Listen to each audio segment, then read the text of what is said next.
मरीजों के इलाज का काम पेशा के साथ साथ हमेशा से सेवा का काम समझा गया है।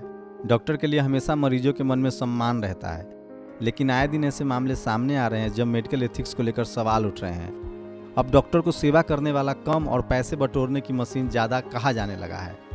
मेडिकल नेग्लिजेंस के मामले भी तेज़ी से बढ़ रहे हैं। ऐसे में सवाल उठता है कि क्या पेशा और सेवा के बीच महीन रेखा को खत्म किया जा रहा है? डॉक्टर धन बटोरने का औजार बनते जा रहे हैं। मरीजों की जान की कीमत उसकी पोटली के धन से तय होने लगी है। क्या मरीज और डॉक्टर के बीच पैसा ही वो कड़ी है जिससे वो दोनों जुड़ते हैं? क्या डॉक्टर के लिए मरीज बस धन उगाही का साधन है? क्या मेडिकल एथिक्स को ताक पर रखा जा रहा है? ऐसे सवालों से पहले आप ये जान लीजिए कि मेडिकल एथिक्स और मेडिकल नेग्लिजेंस है क्या। जो सबसे पहले जो हम एक ओथ लेते हैं, राइट, और वो ओथ कहती है कि आप किसी मरीज़ का बुरा ना करो। अच्छा करो तो ठीक है, पर अच्छा ना करो तो बुरा नहीं करो। उसका अपनी गलती से या अपनी कम नॉलेज भी होने से आप उसका गलत काम नहीं करो। एथिक्स को अगर मैं सिंपल वे में बात करूं तो सबसे पहले ऑटोनॉमी है। पेशेंट को ऑटोनॉमी है कि वो अपनी चॉइस से ट्रीटमेंट करे, उसको राइट है इन्फॉर्म कंसेंट का। दूसरा बेनिफिशंस, कि हर पेशेंट को जब आप इलाज करते हो सबसे पहले ये देखो उसको बेनिफिट होने वाला है कि नहीं। एंड देन नॉन मेलेफिसेंस, दैट का मतलब है कि पेशेंट को नुकसान नहीं होना चाहिए, उसको पूरी चॉइस देनी चाहिए। और चौथा है जस्टिस इक्वालिटी, यानी कि हर पेशेंट को सेम ट्रीटमेंट लेने का पूरा हक है। इन चारों में से कोई भी उल्लंघन है तो वो अनएथिकल एक्ट है। जहाँ तक सवाल है डेफिशिएंसी ऑफ सर्विस का एंड मेडिकल नेग्लिजेंस, ये अलग अलग चीज़ें हैं। मेडिकल एक्सीडेंट एक मेडिकल नेग्लिजेंस नहीं है। Failure of treatment is not negligence. Error of judgment is not negligence. Difference of opinion is not negligence. Deficiency of service है कि जो आपको देना चाहिए था आपने नहीं दिया, या जो आपको नहीं देना चाहिए था वो आपने किया। अगर वो प्रूव हो जाता है और there is a duty of care, आपकी एक ड्यूटी थी काम करने के लिए, वो ड्यूटी आपने नहीं निभाई और उस ड्यूटी के ना निभाने से पेशेंट को नुकसान हुआ, तब उसको हम बोलते हैं कि पेशेंट को कंपनसेशन मिलेगा। कहीं पर भी कोई भी चीज़ अगर जानबूझकर हो वो क्रिमिनल नेग्लिजेंस कहलाई जाती है। विलफुल एनीथिंग, मैं पूछ ही नहीं रहा क्या चीज़ है, अगर कोई भी गलत काम अगर आप विलफुल करते हो और उसमें इंटेंशन आ जाती है कि आपने जानबूझ के किया, वो क्रिमिनल नेग्लिजेंस है। मेडिकल एथिक्स की अनदेखी के लिए कई तरह के तर्क दिए जाते हैं। कुछ लोगों का कहना है कि डॉक्टरों पर दबाव ज़्यादा है। कुछ लोगों का तर्क है कि प्राइवेट सेक्टर के अस्पताल डॉक्टर पर ज़्यादा आमदनी के लिए दबाव डालते हैं। लेकिन डॉक्टर सरीन, जो काफ़ी सालों से प्राइवेट हॉस्पिटल में काम करती हैं, ऐसे आरोपों से इनकार करती हैं। वहीं इंडियन मेडिकल एसोसिएशन के सेक्रेटरी डॉक्टर अग्रवाल की माने तो देश में डॉक्टर की तो कमी ही नहीं है। अगर कोई अस्पताल ऐसे दबाव बनाता है तो उसके खिलाफ सख्त कार्रवाई करने के लिए कानून है। अगर अपोलो की बात करूं तो हमारे ऊपर कोई प्रेशर नहीं है कि आपको इतने मरीज़ लाने हैं, कि आपको इतने टेस्ट करवाने हैं, कि आपको इतने सीटी स्कैन भेजने हैं। ऐसा कोई प्रेशर नहीं है। So as far as Apollo is concern there is no pressure. But हाँ, ये ज़रूरी है कि as you said corporate hospitals में there is more of ethics, but there is also a pressure from the administrator to bring in more patients and to bring in more revenue by in the form of investigations. पर वो भी इतना unethical pressure administrator से नहीं होता। Pressure होता है कि अपनी मेहनत से आप और मरीज़ लेकर आओ, आप जाओ, आप CME करो, आप बताओ आप डॉक्टर कैसे हो, आप क्या करते हो, क्या नहीं करते हो, आपकी स्पेशलिटी क्या है। बाकी शहरों में जहाँ पे अस्पताल नहीं हैं बड़ी बड़ी बीमारियों के लिए, तो वहाँ जाके अपना नॉलेज भी दो और उनको बताओ कि आप क्या कर रहे हो। तो इस तरह से मरीज़ लेकर आने के लिए हैं, इसलिए नहीं कि आपने किसी को कटबैक दिया और मरीज़ को लेकर आए। So I think most corporate hospitals pressure होता है डॉक्टर्स पे कि you have to work harder and go and spread your knowledge and spread your identity. Indian Medical Association का बड़ा क्लियर कट रेजोल्यूशन है कि कोई भी डॉक्टर को अगर टारगेट दिए जाते हैं या उसको दबाव दिया जाता है, वो हेल्प के लिए इंडियन मेडिकल एसोसिएशन के पास आए, हम उसके लिए लड़ेंगे। कोई भी अगर कोई भी डॉक्टर को कोई भी कॉर्पोरेट अस्पताल टारगेट देके फोर्स करता है या टारगेट देता है, वो कानूनन जुर्म है। कोई भी डॉक्टर, आज की डेट में डॉक्टर खाली बैठे हैं, जो 1 लाख डॉक्टर जो PG अपीयर कर रहे हैं उनके पास जॉब्स नहीं है। आप हेल्थ मिनिस्ट्री से बात करो, उनके पास वैकेंसीज नहीं है जॉब्स की, और मिनिस्ट्री ऑफ हेल्थ ये कहती है मेरे पास में सिर्फ 10% लोगों की कमी है। बाकी 90% लोगों को पूरे जॉब से, जब मैं मिनिस्ट्री के पास जाता हूँ कि मेरे 1 लाख डॉक्टर्स को जॉब दे दो, वो कहते हैं मेरे पास जॉब नहीं है। लंबे समय से कैंसर जैसी गंभीर बीमारी का इलाज करने वाली डॉक्टर सरीन की माने तो मेडिकल एथिक्स को लेकर सवाल उठे हैं, लेकिन सब कुछ एकदम काबू से बाहर नहीं हुआ है। उनकी माने तो आज भी ज़्यादातर डॉक्टर ईमानदारी से मरीज का इलाज करते हैं, लेकिन वो मेडिकल एथिक्स की अनदेखी से इनकार नहीं करती। वही IMI के सेक्रेटरी डॉक्टर KK अग्रवाल ऐसे मामलों में सख्त कार्रवाई की बात कहते हैं।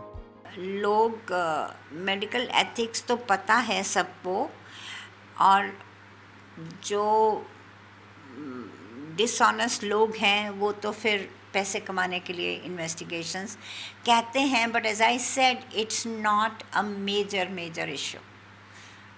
I know many doctors who work very hard, who work रात के 2 बजे 3 बजे भी आते हैं मरीज़ों को देखने के लिए, तो वो अपनी नींद गंवा के क्यों आएंगे unless they are concerned about the patient. So there may be a small fraction which are not ethical, but majority of the doctors are ethical, because हमको मेडिकल स्कूलों में सिखाया जाता है कि पेशेंट को ठीक करने के लिए, सेवा करने के लिए वो भाव अंदर से होना चाहिए। अगर हुआ है तो कॉर्पोरेट सेक्टर में हुआ है, और उन लोगों के ऊपर हुआ है जो इसको बिजनेस की तरह चलाते हैं, वो डॉक्टर्स नहीं हैं। डॉक्टर्स कभी भी अपना मेडिकल, इसलिए हम कहते हैं कि डॉक्टरों को प्रमोट करो, उनके छोटे छोटे अस्पतालों को ग्रांट दो, उनको आप ट्रस्ट की तरह बनाओ ताकि वो लोग जो है सेवा कर सके। अगर आप एक नॉन बिजनेसमैन को अस्पताल चलाने दोगे, उसका बेसिक मोटिव जो है वो प्रॉफिट होगा। मेडिकल एथिक्स के साथ साथ हमेशा ये आरोप लगते हैं कि डॉक्टर जानबूझकर पैसे बनाने के लिए मरीजों की गैर जरूरी लैब टेस्ट कराते हैं, लेकिन डॉक्टरों की माने तो ऐसा कम ही देखने को मिलता है। लेकिन अगर मरीज को लगे कि उसका गैर जरूरी टेस्ट करवाया जा रहा है तो वो शिकायत कर सकता है। हम समझते हैं कि आपका ऐसा प्रॉब्लम लग रहा है, जैसे कैंसर लग रहा है या कैंसर है, और उसके लिए ये टेस्ट करवाने ज़रूरी हैं, और उसको इन्फॉर्मेशन दो कि ये टेस्ट करवाने से इसका क्या रिज़ल्ट आ सकता है, इसका कॉस्ट क्या है, और अगर कोई ऑल्टरनेटिव टेस्ट है तो उसकी भी नॉलेज मरीज़ को दो कि ये ऑल्टरनेटिव टेस्ट है, इसका पैसा कम है पर इसका फ़ायदा 5% कम होगा। तो मतलब एक इन्फॉर्मेशन मरीज़ को पूरी देनी चाहिए। वो गलत है। अगर कोई डॉक्टर्स कहीं पर भी कट्स एंड कमीशन में इंडल्ज्ड हैं, उसकी कंप्लेन की जाए, उनको नंगा किया जाए, उनको पकड़ा जाए। इसके कारण से मेरा मेडिकल प्रोफेशन को बदनाम नहीं करो। इन्वेस्टिगेशंस होती है, ज़रूरी होती है, मैं उसका क्लासिकल एग्जांपल हूँ। मेरे को, अगर मैंने अपने आप को ओवर इन्वेस्टिगेट नहीं किया होता तो मैं आज जिंदा नहीं होता। डॉक्टरों पर मरीजों के साथ गलत तरीके से व्यवहार करने के गंभीर आरोप लगते रहे हैं। कई बार ऐसा देखा गया है कि जानकारी न होने की वजह से डॉक्टर गलत इलाज कर देते हैं। डॉक्टर सरीन की माने तो ऐसा कई बार होता है। वहीं डॉक्टर अग्रवाल ऐसे मामले में भी कार्रवाई की बात कहते हैं। I said कि few people may be looking for cuts and doing these CT scans and doing these blood tests. Few do.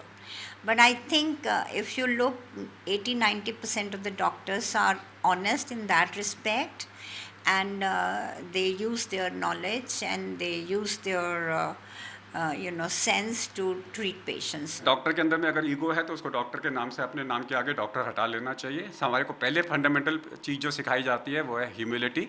Her patient जो आएगा वो उस वक्त में डिस्ट्रेस में है, वो स्ट्रेस के अंदर में है। अगर वो हमारे को गाली बकता है, डांटता है, तो वो उस वक्त में स्ट्रेस के अंदर में है, उसके लिए हमें कोई चिंता करने की ज़रूरत नहीं है। हाँ, ये मिसपरसेप्शन लोगों को हटाना ज़रूरी है कि money does not mean health. आप पैसों से ज़िंदगी खरीद नहीं सकते। Death does not mean negligence, ये पब्लिक को मालूम होना चाहिए।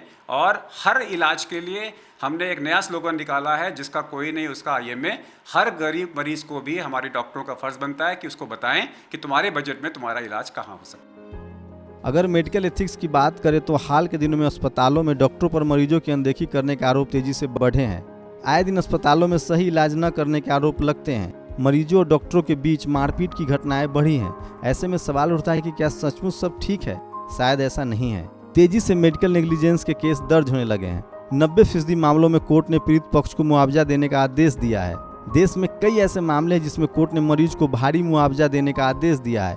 कुणाल शाह केस हो या फिर निजाम केस, कोर्ट ने करोड़ों रुपए का जुर्माना किया है। इस तरह के मामलों से साफ है कि डॉक्टर पैसे के लिए मरीजों का गलत इलाज करते हैं। ऑलमोस्ट 90% लोगों को कंपनसेशन मिल जाता है। 90 बल्कि 90 पे कम ही कह रहा हूँ, 95 लोगों को मिल जाता है, कंपनसेशन मिल जाता है इसमें। इसका मतलब कि कोर्ट से उनको न्याय मिल रहा है। कोर्ट से जो न्याय, लोग कोर्ट से न्याय। सिविल लायबिलिटी मैंने कहा ना, सिविल लायबिलिटी तो है, एक क्रिमिनल लायबिलिटी होना भी जरूरी है थोड़ी सी। सिविल लायबिलिटी में आपको कंपनसेशन मिल जाता है। आपको अब जैसे मैंने आपको नासा वाला केस बताया था, $6 मिलियन मिले उसको, तो $6 मिलियन उसकी ये उसे वो पैसे की भरपाई तो शायद वो ना स्किन उसकी खराब हो गई वो ना हो पाए, लेकिन एक पैसे की कमी के आदमी चुकता है कि यहाँ पे चलो पैसे मिल गए मेरे को, ये होता है बस। कानून के जानकारों की माने तो देश में अब भी ऐसा कोई कानून नहीं है जिसमें डॉक्टरों को सजा दी जा सके, लेकिन मेडिकल नेग्लिजेंस साबित होने पर हर्जाने का प्रावधान है, लेकिन इसके लिए मरीज या फिर उसके परिजनों को लंबी लड़ाई लड़नी पड़ती है। तो सबसे बड़ा लैकुना तो हमारे लॉ में भी है कहीं ना कहीं जाके कि एक क्रिमिनल लायबिलिटी इसकी स्टैब्लिश की जाए, क्योंकि नेग्लिजेंस कहीं ना कहीं डॉक्टर कर देते हैं कई बार। जैसे अभी एक न्यूज़ आई थी, मैं पढ़ रहा था थोड़े दिन पहले, कि किसी के पेट में कॉटन रह गई, तो वो कॉटन, अब उस कॉटन को निकालने के चक्कर में उसके और भी जो अंदर के इंटेस्टाइन्स है वो कट गए। तो ये बड़ी दिक्कत है और बहुत सी चीज़ें क्लियर नहीं हो पा रही हैं, अभी लॉ कहीं क्लियर नहीं है। मेडिकल नेग्लिजेंस अगर वो हमारे पास आते हैं तो सबसे पहला ये होता है कि नेशनल कंज्यूमर कोर्ट में उसके लिए कंपनसेशन अवेलेबल है। भारत में अस्पतालों पर मेडिकल काउंसिल ऑफ इंडिया की कड़ी नज़र रहती है, वहीं इंडियन मेडिकल एसोसिएशन डॉक्टरों के हित के साथ साथ मरीजों के हित के लिए भी तत्पर रहता है। ऐसे में जब भी आपको लगे कि आपके साथ कुछ गलत हुआ है तो आप सीधे इंडियन मेडिकल एसोसिएशन से शिकायत कर सकते हैं, साथ ही कानूनी मदद लेकर हर्जाने का केस भी दर्ज करा सकते हैं। शंभू कुमार सिंह, नेशनल दस्तक।